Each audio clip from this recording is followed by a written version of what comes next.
All right, great to be back with everybody. This is where we're picking up is the chapter 7 of the book of Revelation. We began it last week, just as a little prime the pump. So we're gonna do it again, try to rock it through a few of these things. It's a packed. I remembered after I said we're gonna just race through all the trumpets and be done this week. This is a really packed chapter, and it's also there are several of these chapters in the book of Revelation that are somewhat parenthetical. We have a chapter where things are really getting dark and the rubber's hitting the road and it's really intense. And then there'll be a chapter like this one where there's suddenly hope. Remember when we started off, we were talking about the book of Revelation has a lot of positive and affirming messages in it. It's a very powerful, positive message about the love and the glory and the thoroughness. I think it was Carolee last week that said how God is so thorough.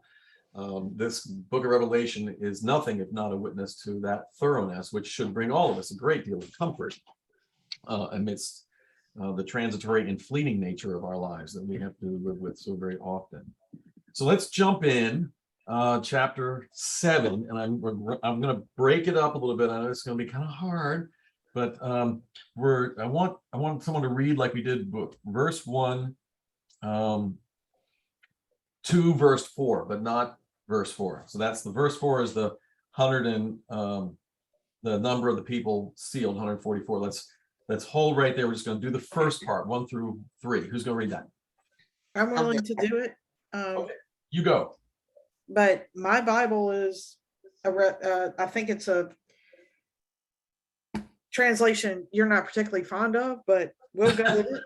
And no, that's what we do here. We do weird translations. Carry on. All right, here we go. After this, I saw 4 angels. Oh no, stop. I can't stand that one. All right. I'm starting over again. Okay. After this, I saw 4 angels standing at the 4 corners of the earth, holding back the 4 winds of the earth to prevent any wind from blowing on the land or on the sea or on any tree. Then I saw another angel coming up from the east, having the seal of the living God. He called out in a loud voice to the 4 angels who had been given power to harm the land and the sea. Do not harm the land or the sea or the trees until we put a seal on the foreheads of the servants of God. Okay. All right. So this sounds really, really simple, but I want to make sure that we have some background and some available to us that we can get this before we get into the 144. And I'm going to start off with the last verse in chapter 6.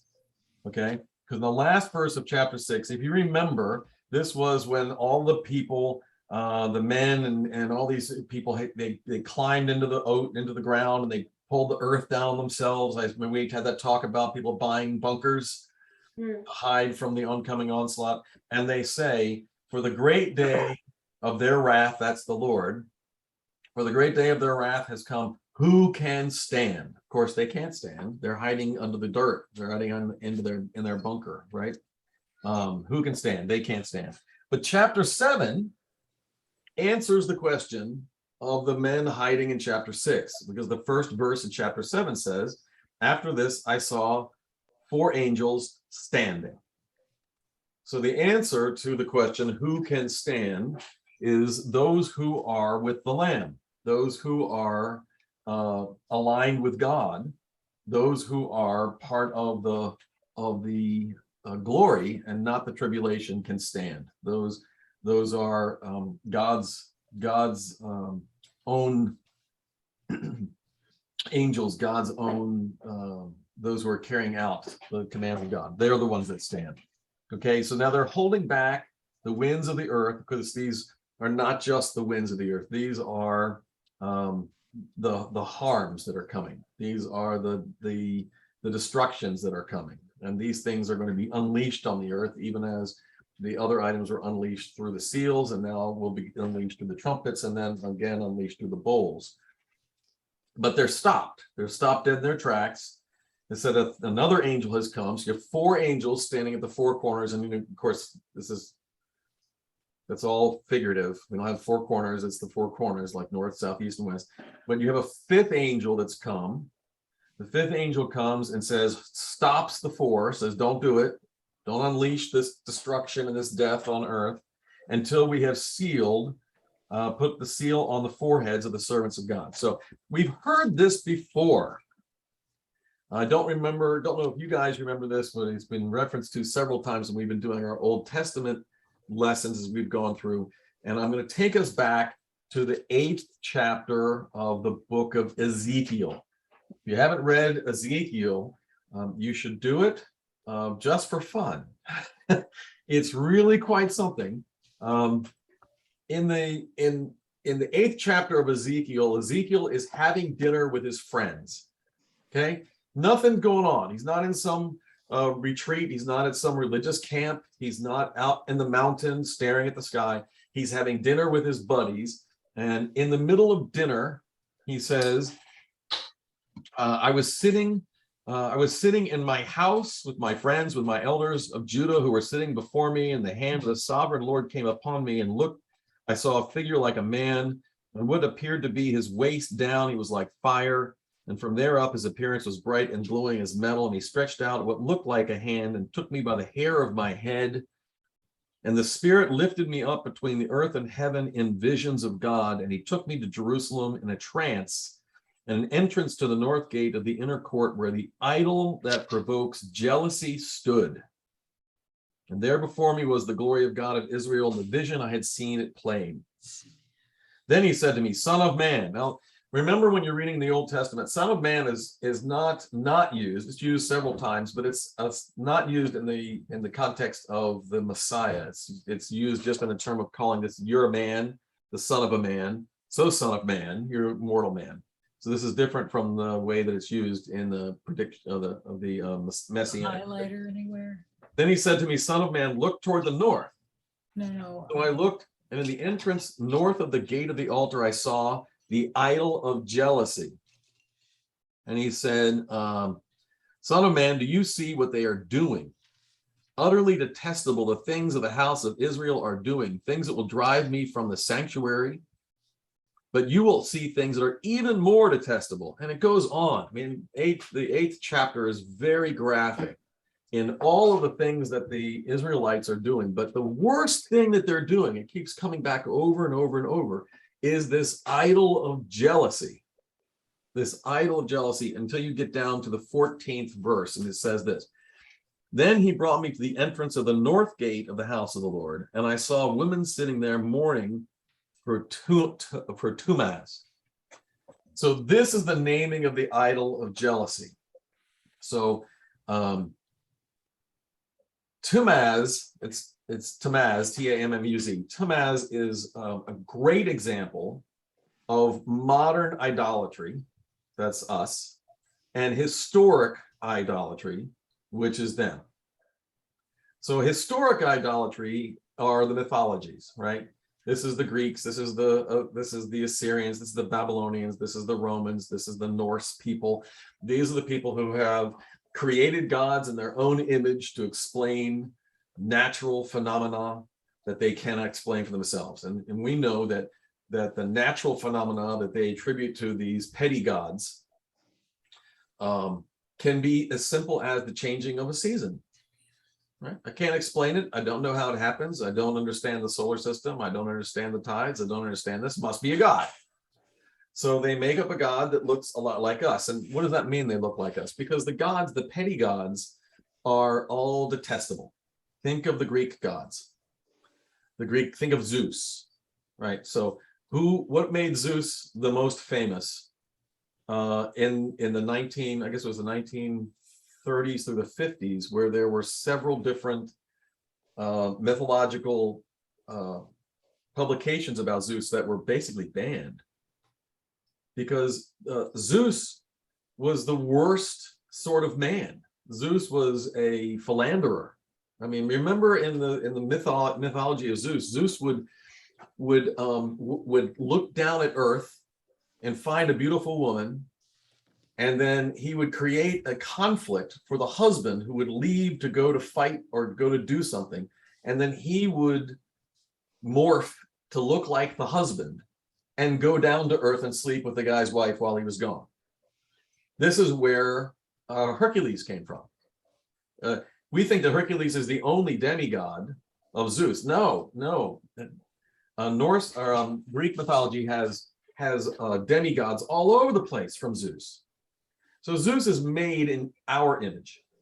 He's a rotten guy because rotten guys made up and wanted to be justified and wanted to have a protectorate in this other rotten guy who's now a god. Tammuz is a god that had a way big backstory. I won't bore you with it, but he morphs like all of the mythological gods through generations of changes. So you have the same god by different names, doing different things, attributed to different stuff. Think about the Roman gods. The Roman gods are just a ripoff of the Greek gods, right? They just took the Greek gods, changed the names, took away, added, and now you got Roman gods. So Tammuz is a god who's had several different names. What he winds up as, he's the god of the spring, he's the god of growing things, and the god of fertility. And what happened is that he got married to Ishtar, and Ishtar got in some Dutch with the god of the underworld and was pulled down to the underworld. She made a bargain with the god of the underworld and said, I need to get out of here. And he said, I'll tell you what, I'm not all bad. I'll let you go if you can find anybody on earth that you would curse or that would take your place voluntarily. And so he let her go to find someone. She came back to earth and she found everybody mourning for her, that she was in Hades, but her husband, Tammuz. Instead of mourning, he was all dressed up in her robes, sitting on her throne, having a great old time.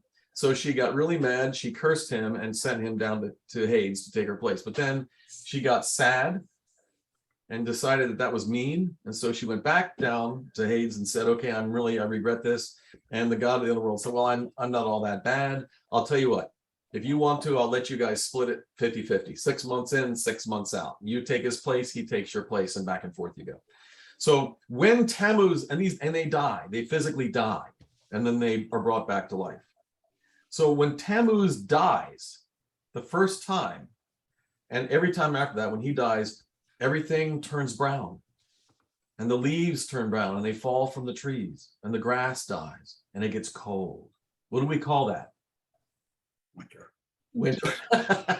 Yeah. So this woman, this Israelite, is at the gate of the sanctuary of the temple of God, with an altar, with a statue of Tammuz, weeping over his death, because it's winter, it's the seasons turning.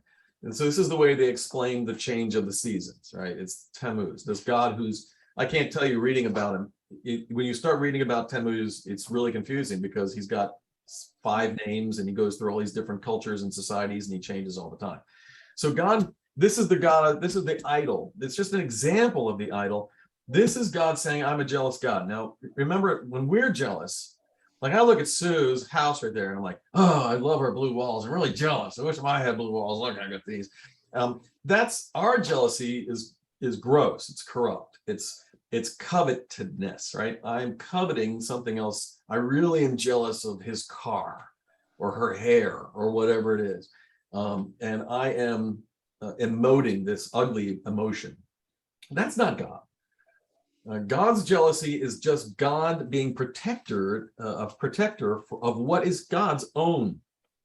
And God is saying, I am jealous for what is my own. And where does this start? Well, it starts back in a place we all know. And God spoke these words and said, I am the Lord your God who brought you out of Egypt, out of the land of slavery. You shall have no other gods before me. You shall not make of yourself an idol in the form of anything in heaven and earth or above the earth or in the waters below. You shall not bow to them in worship. For I, the Lord your God, am a jealous God. And that's in Exodus. That's Exodus 20. And it comes back again around in Exodus 20 or 34. Do not worship any other gods, for the Lord, whose name is a jealous God. And then he goes on again. He says, don't mix with the people, For when they prostitute themselves to their gods and sacrifice to their gods, they will invite you and you will eat their sacrifices. And when you choose some of their daughters as wives or your sons, and those daughters prostitute themselves to their gods, they will lead your sons to do the same. Do not cast idols, for I am a jealous God. Now, we think that that's a lot, but I'm just jotting down a few. Exodus 34, Exodus 20, Exodus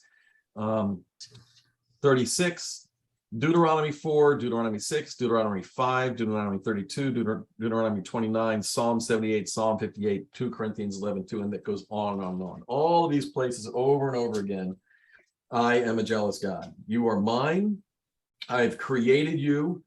I have created you for a thing. I've created to give you a thing. I've created so that you will be a thing.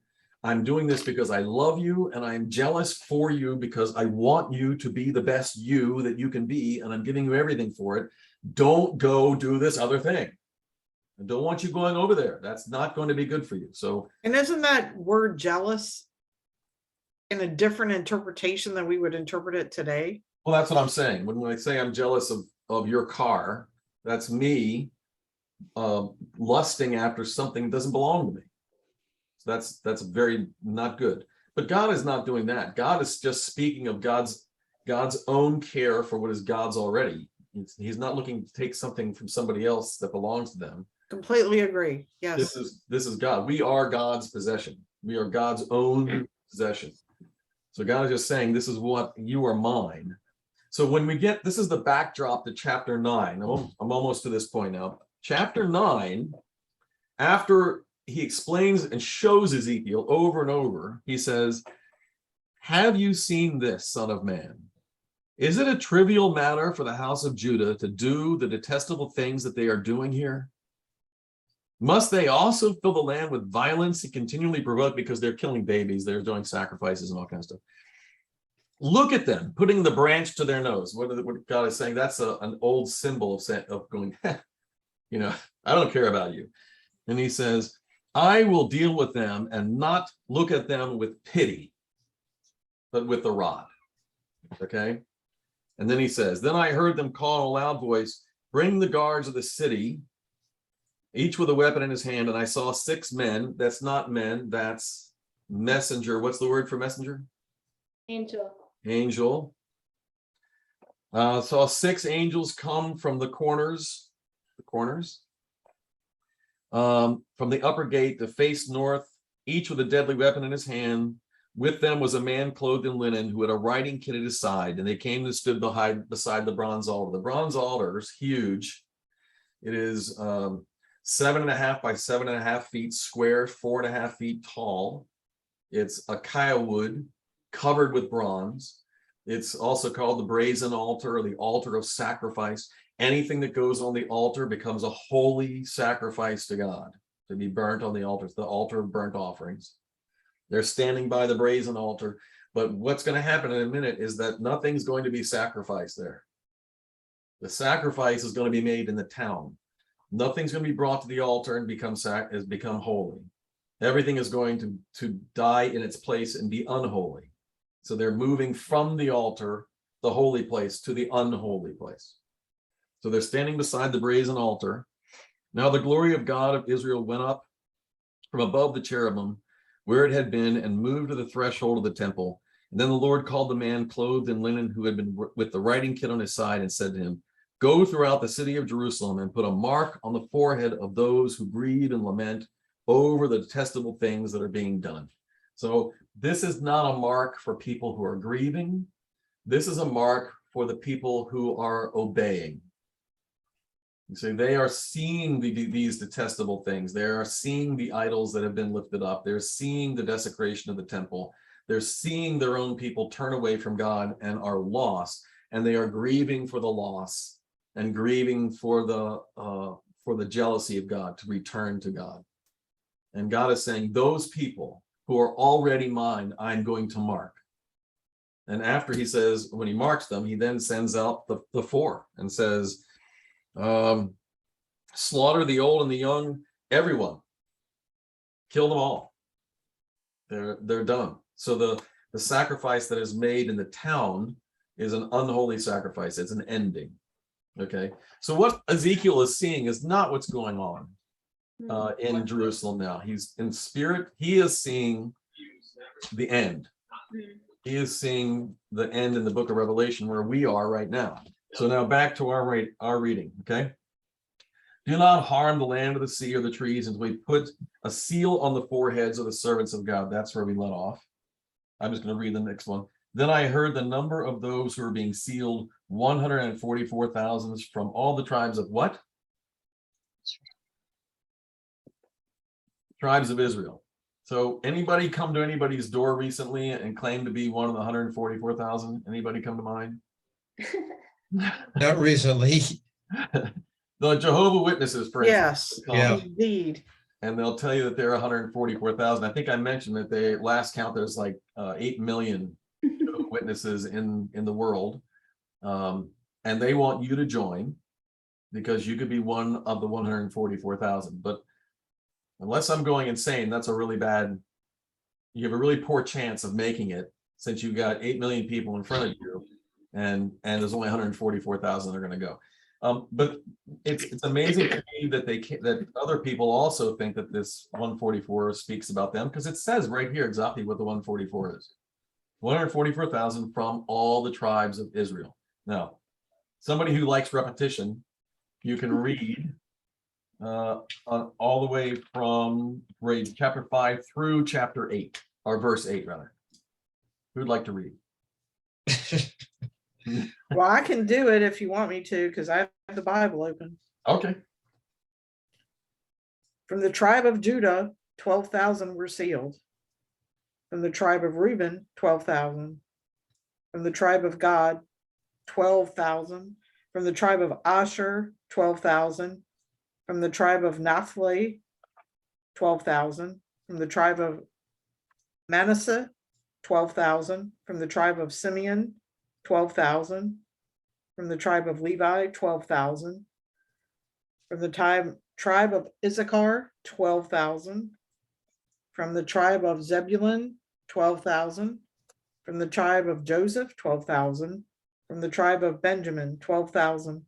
Yeah. Okay. So I think we got it right. 12,000, 12 times 12, 144. You know what's interesting? I was not all the looking tribes. back in Genesis to find the list of the brothers of the 12 tribes. Right. And okay, we don't have Dan in this list. Right. And we have Joseph Right. and Manasseh, one of the two sons of Joseph. There's Ephraim and Manasseh were Joseph's sons, and that's how he got a double portion. So it's just weird that Joseph and one of his sons and not one of his brothers Right. is on this list. I mean, I can help. I think even if you take this list literally, Yeah. and so maybe at the time that this was written, then that was there were 144,000. Yeah. But since then, you've got descendants of 12 of the 12,000 of every one of those tribes. Yeah. well, So and I imagine a lot of the descendants maybe have fallen away and not believed, but then a significant number of them would have. So then this is just saying a big number. Well, it actually. how many people came out of Egypt with Moses? Oh, I have to look it up. I don't remember. That's a number that is out there too. Like- But Yeah. This is so I'll get to you, Steve. Hang in there. Yes, Carolee picked it out, and I think Jay, you said right away that there's something wrong with the tribes, the names of the tribes. So yes, it's true. What's happening is we have some really weird substitutions going on. There's some tribes missing. Ephraim is missing. Dan is missing, and there's somebody added. Did you realize the added person, Carolee? well, Manasseh, the son of one of Joseph's sons, is added. Somebody else is added too. Joseph. Joseph and somebody else. It's Levi. Oh, well, Levi is not one of the tribes. So remember that the tribe of Levi has a double that's portion right. because Levi is the priestly tribe, and it's excused from all the other stuff and is not They counted. don't have territory. Right. So what's happening? What is going on with this? There's a whole lot written about this. I'll just make it as a little synopsis about it. Dan, so in the book of Genesis, in the 49th chapter of Genesis, there is the blessing from Jacob on the tribes, where Jacob says, this tribe will do this and this tribe will do this. And he talks about the one that we are the most familiar with at Christmas is the prediction of the descendant of the tribe of Judah. And who's that turn out to be? That's the Messiah, right? So the tribe of Judah is very glorified and held up in Jacob's prediction of what's going to happen. And as he goes through, okay, see you soon. he says, this is what's special about this tribe. This is what's special about this tribe. This is what's special. He gets down to Dan. And as glorious as Judah was with the Messiah, so scandalous is Dan. Dan is described as a serpent, a viper, and an undoer of the righteousness of God. So it is long believed that from the tribe of Dan will come the Antichrist. That the most commentators say that the Antichrist will be from a Jewish person and will be of the tribe of Dan. So the tribe of Dan I don't see it. is not included in this. Dan is not Now, on this. as we look at the pre-Assyrian attack on Israel, we find Dan on the far north was the tribe that was most These are the two sons of Joseph, debased Manasseh. and has accepted most in record most of the other gods of the other of the people around them, and had turned away from Yahweh. So they were following through with what Jacob had said about how bad they were going to be. In the south, before the Assyrians, still the north of Israel, not Judah, still in Israel, but in the south Israel, there Dan's counterpart was Ephraim. Ephraim was completely debaucherous and had turned away from God and was noted for its apostasy. So it's believed that this is the reason why these two tribes have been left out of this list, the Ephraim and Dan.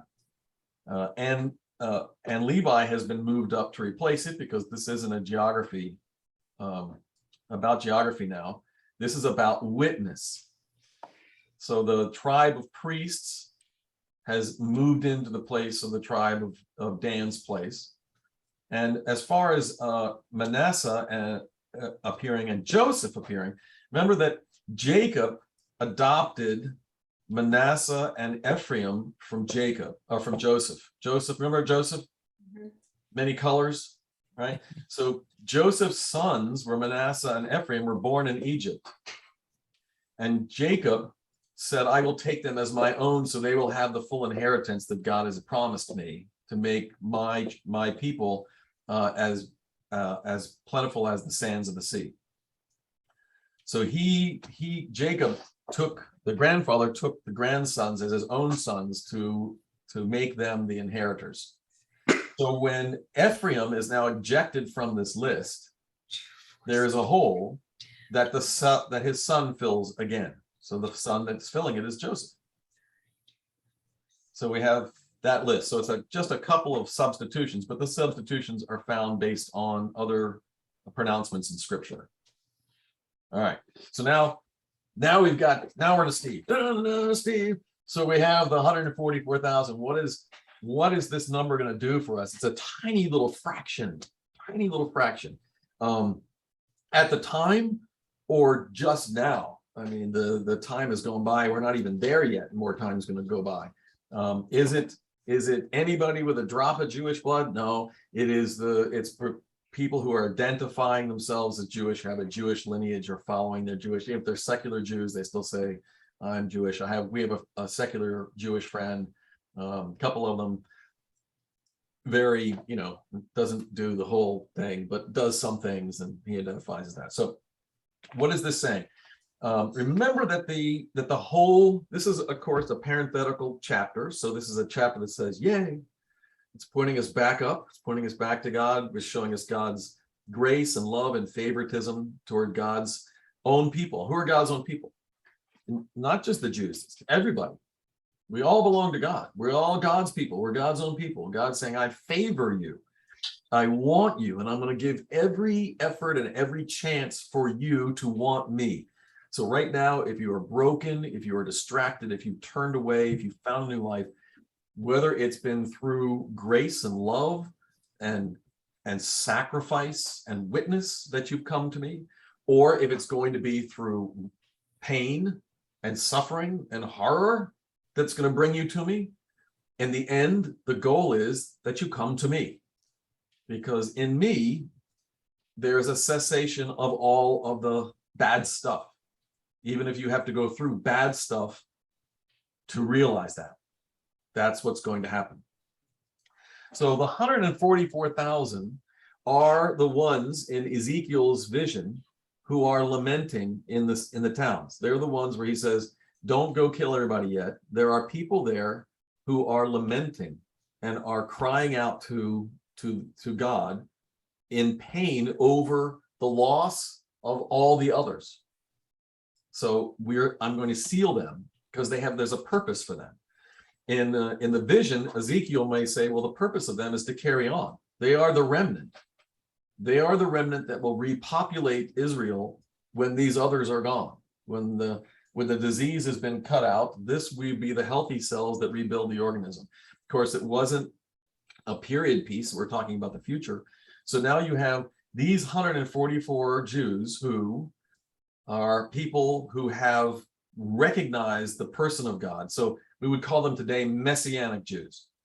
They have realized now within the context of the tribulation that this God that they had denied is the true God that they now embrace. They are seeking after a God. They're praying in truth and in holiness to God. God is coming and saying that there are 144,000 of these people that represent all the Jewish people everywhere. Everyone of the Jewish faith of all time. These are the 144,000. And there is a purpose for them because they're going to do something. Just like in Ezekiel, I'm going to save them because they're going to do something. What are they going to do? That's what we're going to find out next. So who's going to read? And this will answer your question, Steve. Read 9 through,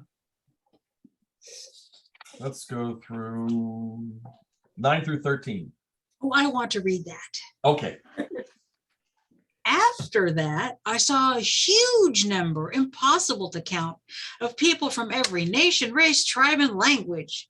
They were standing in front of the throne and in front of the Lamb, dressed in white robes and holding palms in their hands. They shouted aloud, "Victory to our God who sits on the throne and to the Lamb." And all the angels who were standing in a circle around the throne, surrounding the elders and the 4 animals, prostrated themselves before the throne and touched the ground with their foreheads, worshiping God with these words, "Amen. Praise and glory and wisdom and thanksgiving and honor and power and strength to our God forever and ever. Amen." So I don't know why people are so excited about the 144,000, because that ain't all. Here's your numberless horde. Right. Yeah, it's a strange, I think it's just because in the middle of Revelation, you got this number and people like numbers. I don't know. What the point of the 144,000 is, they are evangelists. They are the ones who are sealed at the moment of destruction, in this moment of destruction and death in the tribulation. And they are sent out to evangelize, to bring the word of God to all of the people who are currently suffering, that are undergoing this horror, undergoing this stuff. And the result of that is this multitude. It is the people that in the midst of the tribulation are hear the word of God, the spread of the gospel, and in the midst of the horror and the terror and the pain and the awful, are turning back to God. Doesn't matter now if they're Jew or not Jew. They are, as it says right here, every nation, tribe, people, and language. So that word tribe is put in there specifically, I believe, to say it's every nation. There's the Gentiles, right? People, That's the people you have no idea what the hey they are. They're those people. And you have the tribes, those are the Jews. So this 144,000 is witness to this world to bring these people back to God in the midst of the tribulation. Now, just as a side note, you may remember that I talked a little bit last time about the pre-tribulation, the rapture that happened already. That's the way that I've been looking at it since we started, saying that the rapture took place at the end of the 3rd chapter, because God said, I will not let my church, my people, see this horrible thing that's going on. So that's the left behind. God takes away the church. Church is gone. So the only thing that's left in the tribulation are the people who are saying no God. But what we're hearing is that as the tribulation progresses, the terrors and the horrors and the awfulness of it are bringing people to God. There are no atheists in foxholes, right? Somebody might get it within the first week. It might take somebody 5 years. There's only 7 years of tribulation, so you're calling it close. But there are going to be people that are going to hold out and never get it. What God is doing for this 7 years is providing every opportunity for 7 years for everybody to come to their senses and embrace God. So here in the midst of the tribulation, now, so here, the mid-trib, remember I told you the 3 groups? You have the pre-trib, the rapture and before, the post-trib, the rapture comes after, and then there's the mid-trib, that the rapture comes in the middle of the tribulation. So this is one of the places where the mid-trib people are saying this is the rapture here. This is the group that no one can number now comes before the throne of God, because they are taken to God in the middle of the tribulation. So just so you know, when you're talking to somebody, they're like, I don't understand what a mid-trib is. Now you know kind of where it is in the structure. But there is a problem with that perspective we'll get to in just a minute. So we have this number evangelized and brought about because of and there's going to be more. There's more evangelization that's going to go on later on when we're nowhere near it, right? There's more. God's going to keep doing everything God can in wild ways to get people to realize that they are not God, that God is God, and to turn to God. So this is just one of the ways. This is just one of the ways. So all these people are turning to God and saying, and the white robes holding palm branches, and they cried in a loud voice, salvation belongs to our God who sits on the throne and to the Lamb. And all the angels standing around the throne and the elders and the 4 living creatures fell on their faces and worshiped God, saying, Amen, praise and glory and wisdom and thanks and honor and strength be to the God forever and ever. Why are they doing that? I mean, they're around the throne all the time, right? Remember way back in the beginning of Revelation, say all these people, all these creatures, all these 24 elders, which are the church, represent the church on earth. They're all around the throne. And they're doing that all the time anyway. Church, remember, heaven's a very noisy place in Revelation. They never end. They never stop until the seal. Remember, right before the first seal, it said there was silence for a half hour. So it's like, so why say this again now? They fell on their faces before the throne of God, saying, Amen, praise, glory, wisdom, thanks, and honor, and power, and strength be our God forever and ever. Why? Because it's in response to what just happened. What just happened? The sealing of 144,000 and the salvation of an unnumbered multitude. That God's wisdom, God's strength, and God's power have brought to their senses all of these people, the 144, to be sealed and to be empowered to be a witness. And then all of the people that responded to that witness have now come before the throne. So the angels are saying, praise be to God. All these people have come because you are so smart. You figured out how to help them make the decision to come to you. This is a glorious day. And they're praising God and saying, yeah, this is really good. So it unfolds. This is Jesus saying, when the shepherd comes after searching for the one sheep that's lost, and when he comes back, everybody is joyful, throws a party and says, yay, we found the one sheep. Oh, this is the one sheep. The one sheep is the everyone that's lost. And this party goes on in heaven when all of these people are brought back into the fold. It's happening again. All right, who wants to read 13 through 17? We'll go to the end. I will. Yeehaw. When one of the 24 elders asked me, "Who are these who are clothed in white?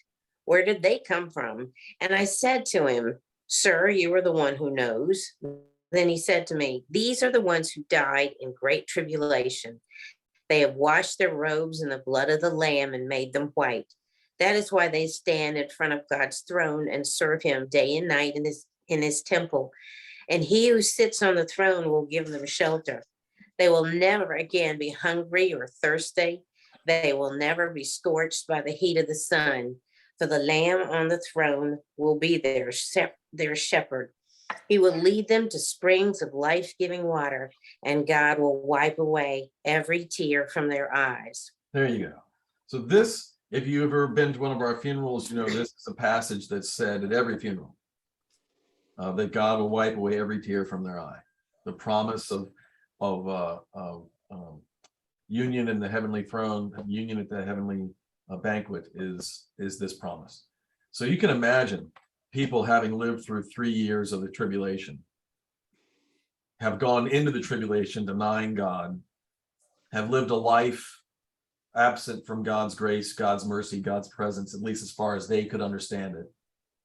Now, having gone through the horrors of what they've gone through and having accepted God, Jesus is their Lord and Savior, and this is their reward. That's unbelievable. You know, this is like, if you think about someone, I just watched the clip. I don't know if you've ever seen this movie. If you don't like war movies and you can't contend with them, then don't watch this at all. Really don't. It's called We Were Soldiers. It's with Mel Gibson. It's about the first, it's a historic drama. It's about the first use of helicopters in the first battle of the Vietnam War. So it was brand new. They were called the Air Cavalry. And this is a real story. It's a true story. This man was a cavalry officer, and he was brought in to head up this new battalion of helicopters and infantry. Because when they looked at, and it was very smart, when they looked at Vietnam, they said, it's impossible to get troops to where they need to go with trucks. We can't do it anymore. So we're going to use the cavalry, because they still have a cavalry in the army. It's a historic designation, but our horses are going to be our helicopters, and we're going to fly them in. And so they had this little skirmish in North Vietnam at the beginning of the war, little thing over there. They saw some stuff, and they sent in a bunch of helicopters with these guys. And if you don't mind graphic horror war movies, this is one not to be missed. It's just a phenomenally made. The story is unbelievable to realize, and the end is quite sad and poignant as with regards to understanding how the war started and what was built. The kernel, I'm not talking about the rank, the kernel, like a seed, was buried in that very first battle that was actually a complete prophecy of what was going to happen in that war from that point on. Why was I telling you that whole story? So you have when they are done with this battle, it's a 3-day battle, it's unbelievable. And when the remnant, the people the soldiers that have lived, when they are done with this battle and they are getting on this helicopter to fly out to go back, even the meager, barren, simple cot and a tent that they've just missed for 3 days, but 3 hellish days, is like the most glorious thing they've ever seen. Just to have a safe place, just to have a place without the horror, just to have a place where they were safe. So you can imagine that just in its most meager bounds, but then to be given this complete and utter joy and felicity forever. No more tears, not a single one, not even the concept of a tear now. So who are these people? The problem with the mid-trib view is that in the earlier description of the church was first, if you look at the pre-trib, the church was described as the church. And the church is described as with the promises saying that the church will, in Matthew, Jesus says, the church will reign with me. The church will reign with me on the throne of God. They will sit next to me on the throne, even as I sit next to my Father on the throne. So there's not this giant throne that goes on forever and ever. But what Jesus is saying is that the church is going to be with me as the church has been with me. Okay, but these people have not been with him. They are the latecomers, in a negative sense. They would be called the talebearers back in the day. They were the ones that came last along, only under duress. Now, they're not second-class citizens. There aren't any second-class citizens in heaven, right?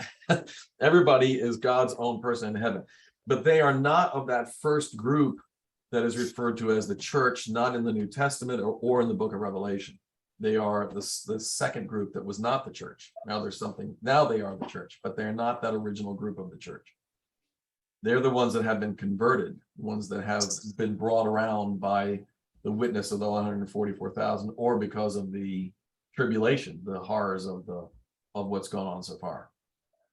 There are other little things that are different. I was just looking up the Greek here a few minutes ago before we started. There are some differences in this. The church that we hear back in the first chapter that's referred to, is sitting with God and reigning with God. These are the words used. This group is standing before God and serving God.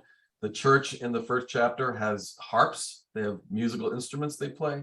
The group here has got palm leaves that they hold. It's a different group. It's a different people. It's not the same group at all. The 24 elders in the beginning represent the whole church. They're already in heaven. They're already right there. One of the 24 elders of the church is the one that's come to John and said, these are the ones who have come through the tribulation and are here now. Not the church that was brought to us before, back at the beginning. Remember that? And John's going, oh yeah. John doesn't know the church. That's kind of weird, isn't it? The elder says to him, who is this? And he goes, I don't know. You know. Isn't that one of those things when someone asks you a question you don't know? You're like, I don't know. Well, what do you think? Kind of a sly way. John would certainly know the church. So this is not saying they're second-class citizens at all. It's just that this is a different group. So when we have the mid-tribulation people looking at them and saying that's the church that's raptured from the earth, it doesn't quite match up with what's already taken place in the beginning of the book of Revelation, or the description of the church reigning with Christ in that Jesus says in other places in the gospel. Okay. They are before the throne, serve night and day. Never again will they hunger, never again will they thirst. The sun will not beat upon them, nor any scorching heat, for the Lamb will be the center of the throne, will be their shepherd, and he will lead them at the springs of living water, and God will wipe away every tear from their eyes. What a wonderful and beautiful. If that's all it was, that would be enough, right? Just that one thing, just to be secure in the person of God. So you see, Steve, it's not 144 is not it is a finite number, but it's a finite number that brings in an almost infinite number, right? This number that can't be numbered. It's just that one. It's a tool that's leading to a bigger thing. And this will come around again. We're going to get the tribes are going to come around again. In the 11th chapter is another parenthetical chapter that's going to be inserted after we get up there. It's going to bring us back around again, and it's going to happen again. I think it's 18, 17. It's going to happen again. So we're going to get now in chapter 8 for next week. We're going to dig into the 7 trumpets. With the 7 trumpets, we're going to start to go a little get gritty, like with the 7 seals. And remember, we did 6 seals, right? Because the 7th seal opens the trumpets. The seventh trumpet is going to open the bowls. So we get back together for chapter 8, and the first thing we're going to be doing is reading about the opening of the seventh seal, which will take us immediately into the 7 trumpets. And I don't know if you have time to delve into the significance of the number 7. I think we did that some, but I'm happy to do that again. It's a, you know, the antithesis of the 7, which I won't do this now, but just No, yeah, I'm not asking you to do it now because I know we're out of time, but yeah. 7 is the number of completeness. It's the holy number. 6, of course, is the one number shy of holy, which is what? Unholy. So you have the 6 versus 7. It's all symbolism, but it's symbolism. You know, remember, God gives us symbols because we understand the world by symbols. That's our life. That's how we live. So we will do that. I'll be happy to do that, Cheryl. We'll look at that next time. yeah, and if we have time. Absolutely. Yeah, it's part of it. Thank We're you. gonna have 7s all over the place. That's 7. All right, guys. God bless you all. Wonderful, bless you. wonderful. Make my whole week wonderful. Great to be with you. I hope everyone has a wonderful night. Sleepy, good sleeps. Maybe me too. Maybe. If you only had a gummy. Oh, my kingdom for a gummy. Yeah. All right. I need well, to ask you and Steve a question real quick, if it's okay. All right. I'm gonna shut down the thing here. Okay. Okay.